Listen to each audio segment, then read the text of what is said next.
Welcome to the Medwire News podcast. We're at the Diabetes UK conference this week with dietitian Pam Dyson from the University of Oxford, who is one of the architects of the newly updated nutrition guidelines. In this edition of the podcast, John Wilding, obesity specialist from the University of Liverpool, talks to Pam about the fresh approach taken to this latest update and how it can help diabetes patients and the healthcare professionals who work with them.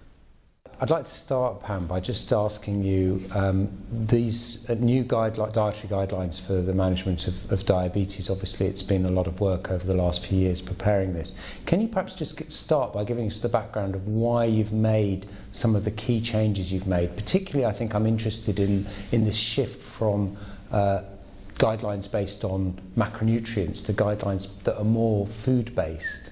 So Diabetes UK decided to use this food-based approach because it's in line with most national and international organisations now, where they talk about foods rather than nutrients. And the reason we do this is simply because foods are far more easier to understand and it's easier to communicate a message using foods. So telling people, for example, they should have no more than 30% energy from fat is something a lot of people would struggle to understand and implicate in daily life. But if we say to them, avoid foods containing a lot of fat, and we then list the specific foods, it's a much easier message. The second reason for that is that we've had a lot of information recently and studies published that have investigated the relationship between specific foods and diabetes, and especially the risk of type 2 diabetes. So if we're looking at foods for prevention of diabetes, we need to make the recommendations that reflect what the studies tell us. So some of those results are perhaps as you might expect. So I think everybody knows that things like perhaps red meat might not be something that we should eat too much of. But I was a little bit surprised to see things like yogurts and dairy products actually being considered to be actually relatively okay for people with diabetes or to prevent diabetes. Do you want to tell us a little bit about that? I think that nicely illustrates the differences between using macronutrients and using food-based approaches. So in the past we used to say saturated fat is bad for you, and we'd lump all saturated fats together, including things like dairy products, so specifically cheese and milk. And what we found out now is there are differences in fatty acids.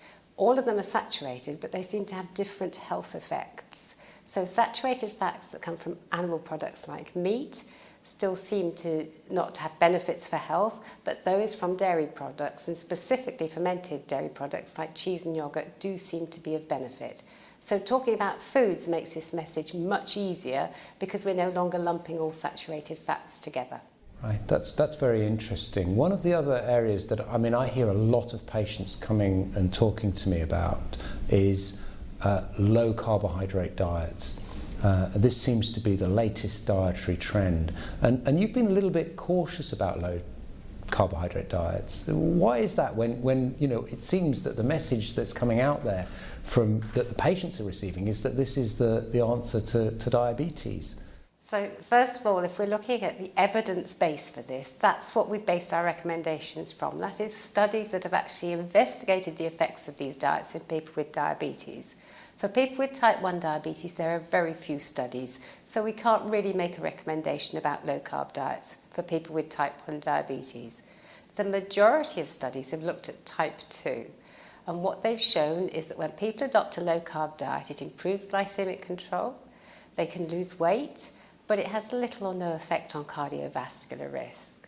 But what's important is, although we know low-carb diets work, is if we compare them to other strategies, including low-calorie diets, low-fat diets, Mediterranean diets, low-GI diets, we find that low-carb diets don't demonstrate superiority.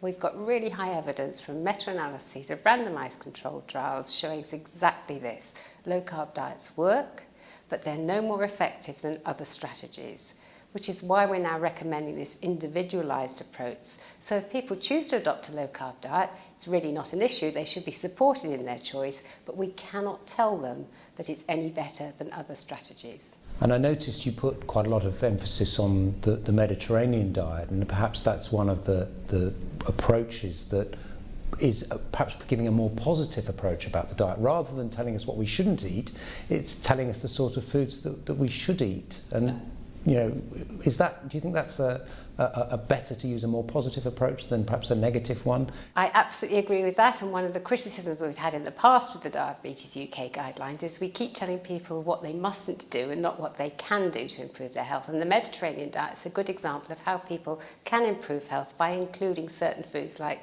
fresh fruits and vegetables, having a plant-based diet, including monounsaturated fat, as well as avoiding foods such as processed foods and red meat and too much processed meat. So Mediterranean diets, I think, are a good way of encouraging people to change their diet in a positive fashion.